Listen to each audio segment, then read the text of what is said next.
The first thing Mara noticed about the planet was that it smelled like rosemary. She stood at the mouth of the lander's ramp, boots not yet touching the rust-colored soil, and breathed it in. Something in the nitrogen-oxygen mix the colony ship's terraforming probes had seeded.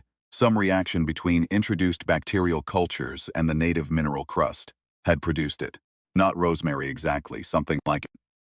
Something that made her think of her grandmother's kitchen in Thessaloniki, of the small ceramic pot on the windowsill, of afternoons that no longer existed.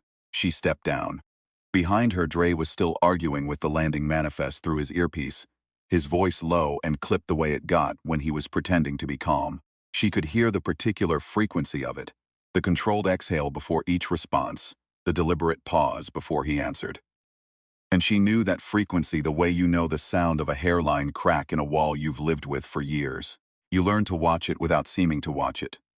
Sector 7 is already claimed, Dre said to nobody visible.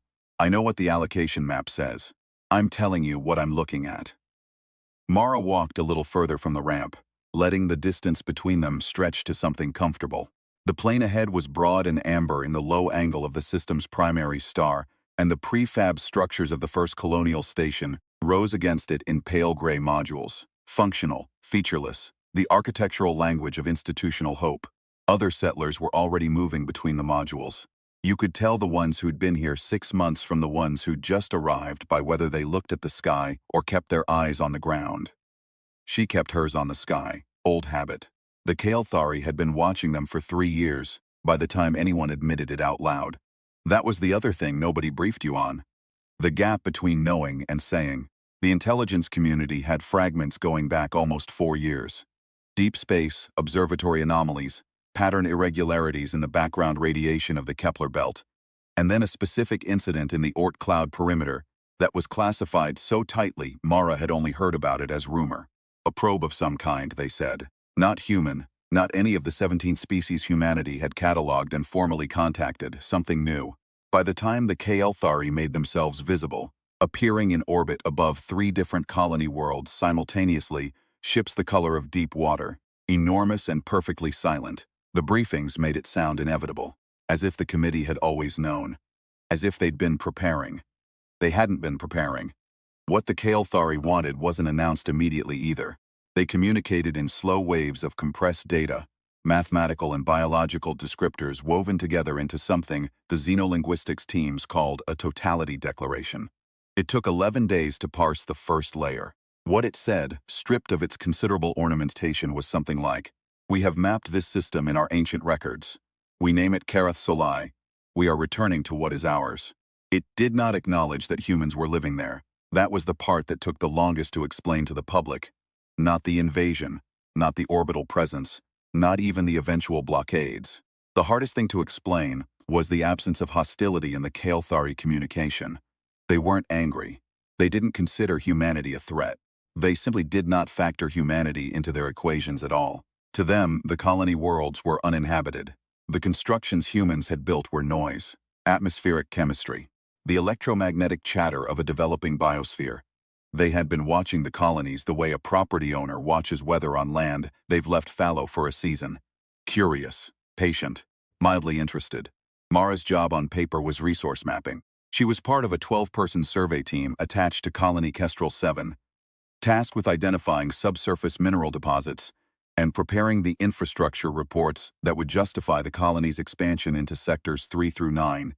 She had a geology degree from Marseille and a remote sensing certification from the ESA survey program, and she was good at her job in a precise, undramatic way, the kind of good that doesn't get you celebrated, but keeps things from going wrong. What the job actually was, by the time she landed, was something else, because 2 days after her lander touched down on Kestrel 7, the Kael'thari established a surface presence. They arrived at dawn, not dramatically, not with the kind of shock and awe approach the strategic simulations had modeled. A single transport, wedge-shaped and matte, descended to a flat section of plain roughly 4 kilometers from the colony's eastern perimeter. It sat there for several hours. Then 3 of them stepped out. Kael'thari were tall, nearly 3 meters at full extension, though they moved in a way that made height seem irrelevant, a fluid, unhurried redistribution of mass that didn't track like bipedal locomotion.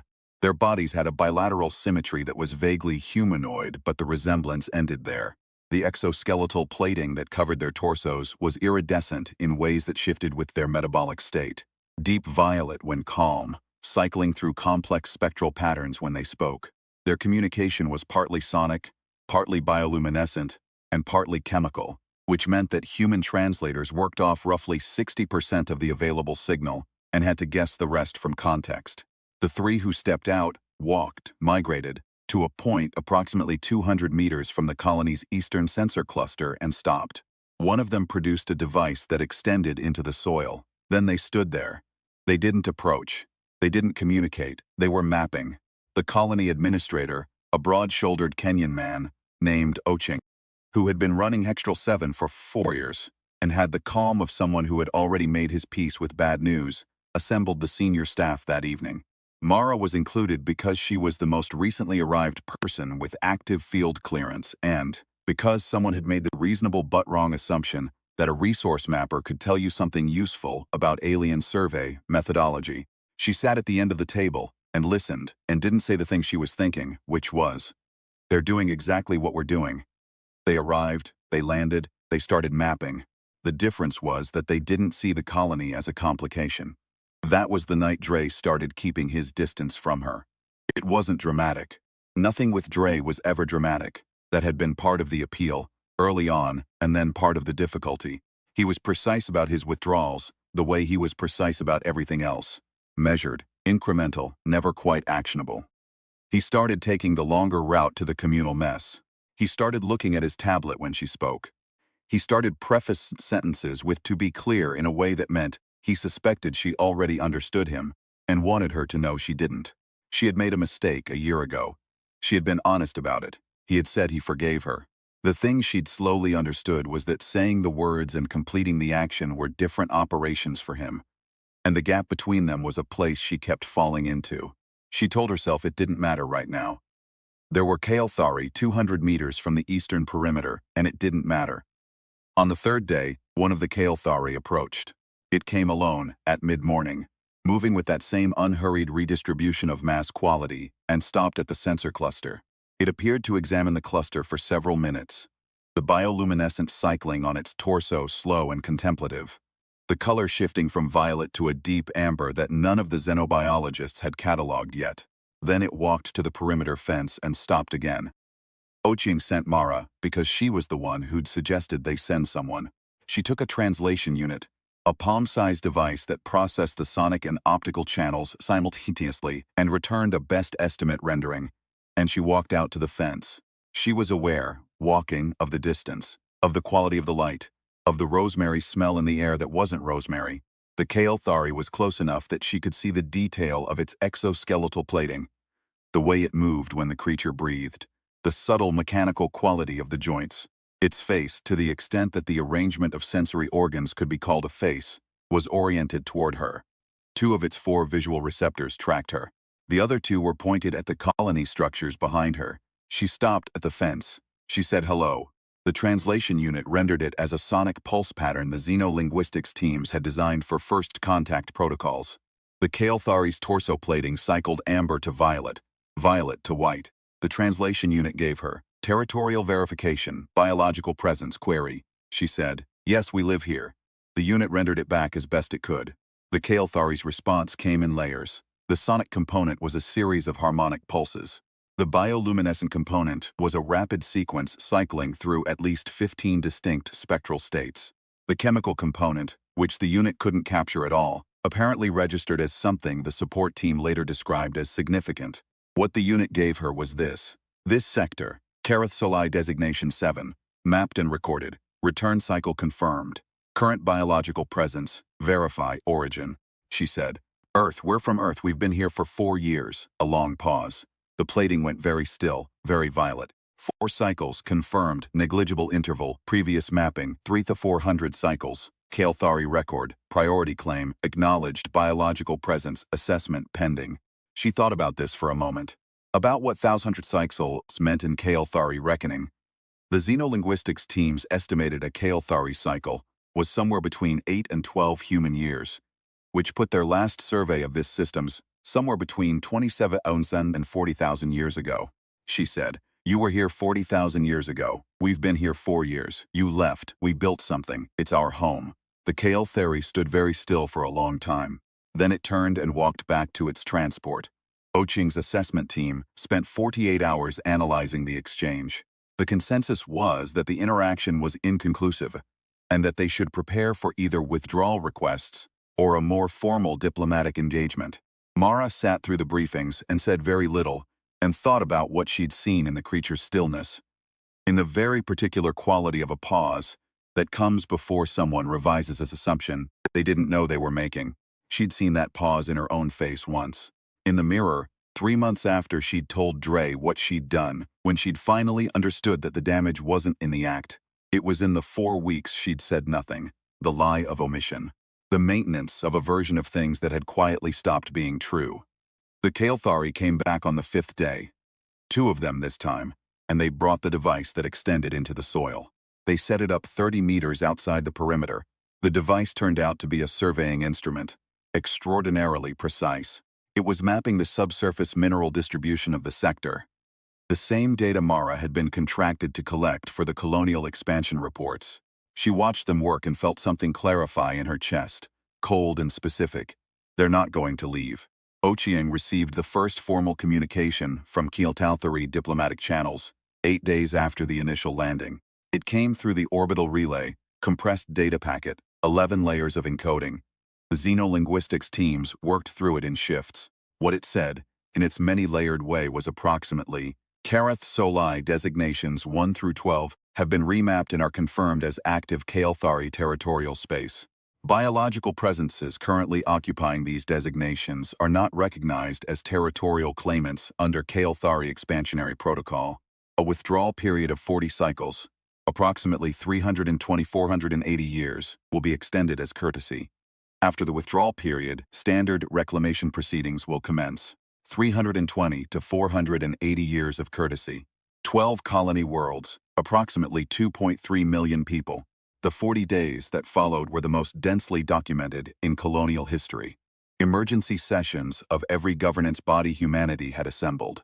Diplomatic missions that departed and departed again with nothing changed. Urgent communications to every contacted species requesting arbitration. 3 declined outright. 2 offered sympathy. 1 offered weapons and asked for payment in advance. The Kael'thari did not acknowledge any of it. They continued their survey work. They were polite in the specific way of someone who is certain they are right. Mara mapped. She filed her subsurface reports. She attended the briefings. She watched the Kael'thari work 200 meters from the perimeter every morning and thought, with a clarity that frightened her, that nobody was going to solve this diplomatically. Not because the Kael'thari were evil. Because they simply could not conceive of being wrong. Their records were comprehensive. Their claim was ancient. In 35,000 years of interstellar activity, they had never encountered a species that had built something worth considering on land they'd surveyed. They had never been surprised. She brought her idea to Ochieng on the 41st day. He listened without interrupting. She'd learned to recognize this as his highest form of engagement, and when she was finished he was quiet for a long time, looking at the map on the wall of his office, at the 12 labeled sectors, and the small dots of the Kael'thari surface installations. He said, if it works, it changes nothing politically. They still hold the diplomatic position. She said, I know. He said, we've wasted the time we needed to start the evacuation conversations. She said, I know that too. He looked at her for a moment. What made you think of it? She thought about how to answer that honestly. She said, I've been watching them work. They're meticulous. They map everything. But they only map what they expect to find. He gave a single nod. Then he said, you have 3 weeks. The plan was simple in principle, and brutal in execution. What Mara had noticed, in 40 days of watching the Kael'thari survey teams, in reviewing the data their instruments were collecting, and cross-referencing it against her own subsurface reports, was a specific gap. The Kael'thari mapping technology was extraordinarily precise for mineral and geological signatures. It was calibrated for planetary science, for the deep time record of a world's chemical history. It was not calibrated for archaeology. Because in 35,000 years of remapping surveyed systems, the Kael'thari had never needed to account for the possibility that someone else had been digging. Kestrel 7 had been an agricultural colony before it was a mineral extraction site. The first settlers 4 years before Mara's arrival had done extensive soil conditioning across sectors 3 through 6, breaking substrate, introducing bacterial cultures, laying drainage networks 2 and 3 meters down. There were kilometers of pipe in the ground. There were anchor foundations for the prefab modules. There were the graves of the 17 people who had died in the first year. Accident, illness, one suicide, marked with cairns and entered in the colonial registry. What Mara had realized, cross-referencing the Kael'thari survey outputs with her own data, was that none of this registered in their instruments. The bacterial cultures read as natural. The pipe networks were below their resolution threshold for non-mineral signatures. The foundations were compositionally identical to the prefab material above them, and were being filtered as surface noise. The Kael'thari were mapping a world that didn't contain any of them. Their instruments were looking for what had been there 35,000 years ago. They were confirming a record. They were not, in the most fundamental sense, seeing what was actually there. Mara's plan was to make them see it. She needed to go down to the bones of what the settlers had built. Not the structures. The structures were visible, and the Kael'thari had assessed them as temporary surface presence, statistically negligible. She needed the subsurface. She needed to produce, across as many sectors as she could reach in 3 weeks, a pattern of modification that the Kael'thari instruments would have to register, not as biological contamination or surface noise, but as an intentional, structured, durable transformation of the planet's subsurface record. She needed to make it look like what it was, a world that had been lived in. The survey team worked in 12-hour shifts. Mara barely slept. She pulled in every geological technician, every excavation drone, every subsurface imaging rig the colony had, some of which were halfway disassembled for maintenance, and she ran them continuously. The drainage networks became the framework for a deliberate pattern of mineral-tagged marker deposits, placed at depths and densities that would read unambiguously in Kael'thari survey data. The anchor foundations were extended downward and interlocked with crystalline tracer compounds that would persist in the geological record for 10,000 years. The bacterial cultures were concentrated and directed, producing subsurface chemical signatures that would read as high-order biological modification, not natural, not temporary, but deep and intentional and permanent. She was writing in the only language old enough to matter. Dre found her on the 14th night, out past the eastern perimeter, where she was running a manual calibration on the deepest marker array. He came without calling ahead, which she recognized as unusual for him. He stood in the amber light of the work lamp and watched her for a moment before he spoke. He said, "You should sleep." She said, "2 more hours." He said, "Mara." She stopped what she was doing and looked at him. The particular weight of her name in his mouth, not clipped, not managed. Just her name. He sat down on the equipment casing next to her, which was also unusual. He didn't do that, sit in the middle of things, in the mess and noise of the work. He looked at what she'd built, the miles of it she'd mapped behind her, and was quiet. After a while he said, "I don't know how to stop being angry," she said. "I know. I'm trying." A pause. "I don't know if that's enough." She thought about what she'd built down in the ground, the permanent record, the stubborn, indelible evidence of human presence scratched into the deep crust of an alien world. She thought about how the only way to make something real to someone who couldn't see you was to change the thing they were looking at a level too deep to dismiss. She said, "It doesn't have to be enough tonight." He didn't answer. But he stayed there while she finished the calibration, and when she was done, he walked back with her, and that was something. On the 20th day, one of the Kael'thari surveyors stopped working. Mara saw it from the monitoring station. The creature standing motionless at its instrument array for 11 minutes, while its torso plating cycled through sequences the xenobiologists hadn't catalogued. Then it walked back to the transport, and the transport lifted without its companions, who continued working for another 3 hours before eventually following. The Kael'thari surface presence reduced from 3 installations to 2 over the next 48 hours. On day 23, a formal data query arrived through the diplomatic channel. It was addressed specifically to Kestrel 7 Colonial Administration. It requested transmission of subsurface mapping records for sectors 3 through 9. Ochieng's sent everything. All of Mara's data, annotated, formatted to the closest approximation of Kael'thari data standards that the xenolinguistics teams could produce. 4 years of colonial subsurface modification, 17 burial sites, Drainage networks that had grown as the colony grew, spreading organically under the ground the way roots spread, following water, following need. The crystalline tracer arrays writing themselves deeper every day into the mineral record of a world that was also now a human record. 11 days of silence. Then the response came. It was longer than any previous communication, and it took the xenolinguistics teams 4 days to fully render it. Mara read it in sections as each layer was decoded, sitting in the briefing room with Ochieng and the senior staff watching the rendering build. What it said, in its many-layered way, was this. The survey data transmitted by Kestrel 7 Colonial Administration has been reviewed by 3 independent Kael'thari survey authorities. The subsurface modification record of Kareth Solai Designation 7 presents a pattern inconsistent with temporary or incidental biological presence. The modifications reflect structural permanence, biological integration, and record depth sufficient to constitute territorial claim under Kael'thari Expansionary Protocol, subsection 7, the subsection governing the discovery, during reclamation survey, of prior territorial modification by a recognized biological presence. The biological presence designated human colonial has not been previously recognized as a territorial claimant under Kael'thari Expansionary Protocol. However, the record presented in subsurface survey data from Kareth Solai Designation 7 constitutes grounds for review of this designation. The Kael'thari review process for territorial claims of this type has a median duration of approximately 220 cycles. The withdrawal period previously communicated is suspended pending review. The colony was very quiet when the last section rendered. Ochieng read it twice without speaking. Then he looked at Mara. She felt the specific dizziness of having done the right thing and not yet knowing if it would be enough. 220 cycles, somewhere between 1500 and 2600 years. Long enough for every person currently on Kestrel 7 to live out their full lives. Long enough for their children, and their children's children, to be born into a world where the question was still open. Long enough, possibly, for humanity to figure out how to answer it in a different language.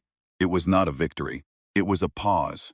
A very particular quality of pause that she recognized. The pause before a massive assumption gets revised. The pause before something that seemed obvious turns out to be more complicated than expected. She had earned them that pause. The Kael'thari surface installations were reduced to 1 by the end of the week. The remaining team continued their survey work. They were thorough. They always finished what they started, but the quality of their attention had changed. She could sit from the monitoring station. The longer intervals at the instrument array, the more complex bioluminescent cycling.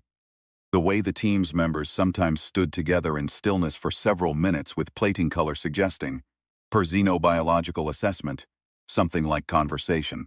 They were re-seeing something they thought they'd already seen. She understood that feeling. Mara went out to the perimeter one last time before the remaining installation departed. Not to communicate. Just to stand there in the amber light with the rosemary, not rosemary's smell in the air, and be present in the space. The lead surveyor, she'd come to recognize it by a particular asymmetry in its anterior plating, turned toward her from 40 meters. Its torso cycled violet, steady and slow. She raised a hand. She didn't know if they had a gesture for that. She didn't know if the translation unit could render it, or if it would render as noise. She didn't know, and she raised her hand anyway, because that was something humans did. They made gestures into the dark.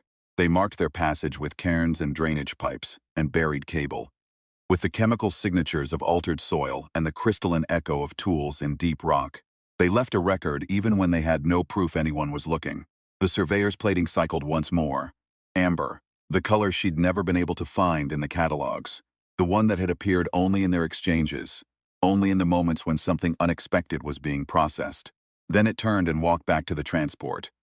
Dre was waiting for her at the perimeter gate. He'd brought 2 sealed cups of the ersatz coffee that was the closest thing Kestrel 7 had to the real article. He handed her one without comment, which was the most natural thing he'd done in months. She took it and they stood together in the amber light, and didn't talk about anything important for a while. Which was also a kind of record, a kind of first marker laid down in the substrate of a thing that might grow back or might not. Behind them, the colony moved with the sounds of people who had woken up into the same morning they'd gone to sleep worrying about, and found it, improbably, still there. Mara drank her terrible coffee and felt the planet under her feet. 4 years of human modification going down and down, kilometers of drainage and cable and chemical trace, 17 graves, the crystalline permanence of what they had built without knowing they were building it. She thought, this is what home is. Not the surface, not the structure, the depth of what you've changed by being there. She thought, it had better be enough. The star came up over the amber plain, ordinary and extravagant, and she stood in its light, stubborn, unchanged, entirely herself.